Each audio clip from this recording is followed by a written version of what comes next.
Yo guys, what's up? So I recently posted on Reddit and I had a few people ask me about TF matchups, specifically Mel, Yasuo, and Silas. In this video, I'm only going to be covering Mel. I'll cover Silas and Yasuo in future videos just because I want this to be as detailed and informed as possible.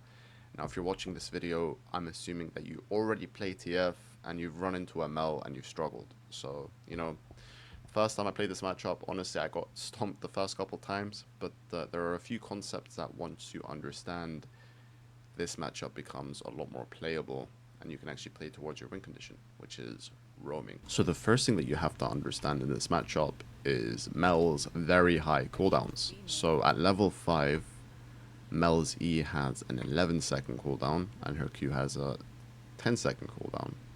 Now, people max her E nowadays for wave clear mostly, and I'll show you guys a good example here, right? So let's pretend that this is TF, right? I am Mel. If I want to decide to harass this TF here, and I walk, and he's positioned away from the wave, so he's positioned on the side like this rather than in the middle of the wave like most people do. If I harass him, I'm not going to be able to hit the wave, right?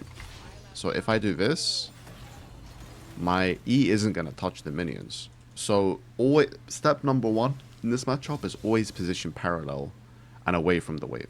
So you want to be like this. If you are TF, you always want to be like this during the early game. Later on, this kind of changes. So from like level 1 to 5, position yourself like this, because early game her cooldowns are very high, and she has to choose between harassing you and going for the wave. You're guaranteed to take damage, but it's fine. If you can push the wave, right, but you take damage, then it's completely fine. Secondly, you want to make sure that you're not diagonal like this, because if you're diagonal like this and I E, I'm going to hit the wave at the same time and I'm going to end up pushing. The most important thing in this matchup and your number 1 defensive tool is making sure that you force Mel to choose between using her abilities on the wave or using her abilities on you. And I'm going to show you guys now a few in-game examples. Now, this is a really good example of a game, because in this game I died early game and she has TP advantage. So basically what's happened is I died early game, she's pushed completely, I came back to lane and she's based, which is why, and TP'd, which is why she has such a big HP advantage here. And as you guys can see, right, like this is a pretty awkward position for me, right? Volibear came and he ganked mid lane, and now I'm forced to base in a pretty awkward position. Now, here's the thing about the meta currently when it comes to mid lane. Home guards is very OP. Now, as you guys can see here, I base, and now when I come back to lane, you will notice that I've only lost 3 CS.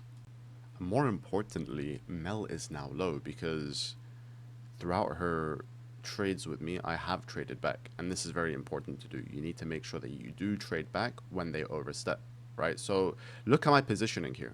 I'm positioning myself in a way where she has to choose between harassing me and going for the wave, and I'm trying to, hit her here and there. So, unfortunately we missed the cannon. I tried to Q her there, but I wasn't able to. And now I'm just going to walk up in here. I see that she's out on mana. Again, base timers are OP, right? You have to make sure that you're good with your base timers and that you apply concept number 1, which is make sure that, you force her to choose. I miss my Q here, and watch this. Look at this trade. Bam, bro. Like, almost one-shot her. And I missed like 2 Qs, and then I finally land the Q and we get the solo kill. Keep in mind, guys, this is like master tier elo, so these guys aren't even horrible at the game. But this is just a perfect example. Why? Because it shows you I completely fucked up early game. I died, right? And she has a TP advantage. And through the concept of making sure that I position myself well in lane, away from her, so that I can always push the wave, and concept number 2, which is base timers, we're able to get the solo kill. So to reiterate, there are 2 concepts that we have currently spoken about. Concept number 1, which is a concept of making sure that you position yourself away from the wave in a way where she chooses between hitting you and hitting the minions. And concept number 2, which is a concept of base timers, right?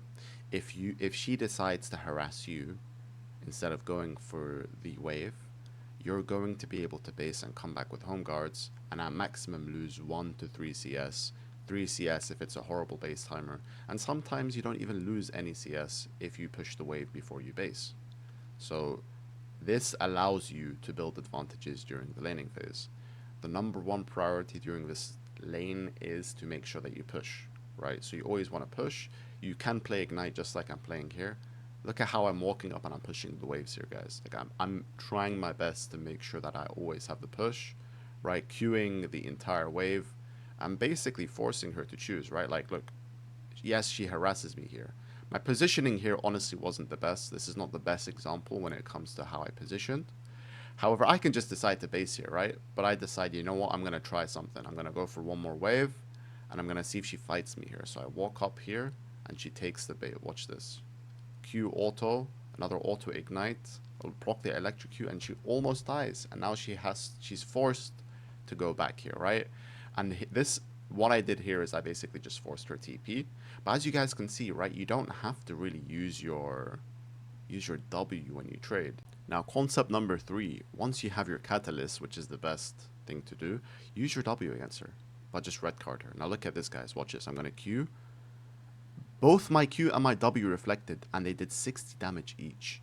And now that she has no W, she's now prone to ganks for 30 seconds. It has a 30-second cooldown, guys, right? And it does no damage.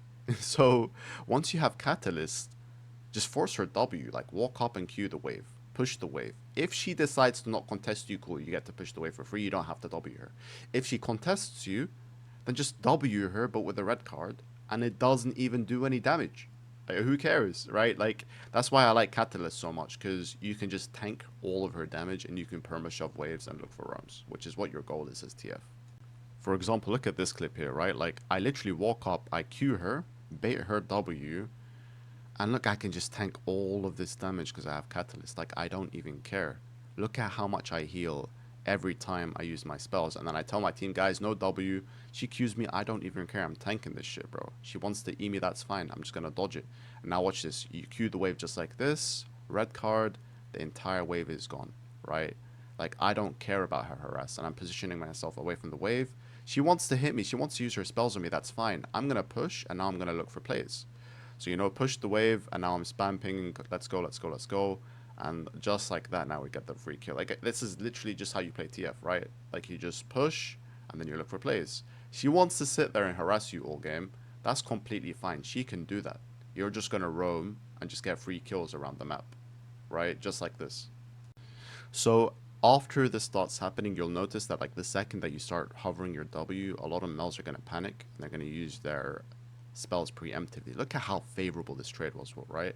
Now this guy flashes on me because I have Catalyst, and because I'm actually, you know, fighting the smell back. She's scared of me now, right? Like, how many times, guys, in your games have you guys seen a Mel be scared of you? Probably never, because you guys probably play super safe, right? After, like, early game, you want to chill.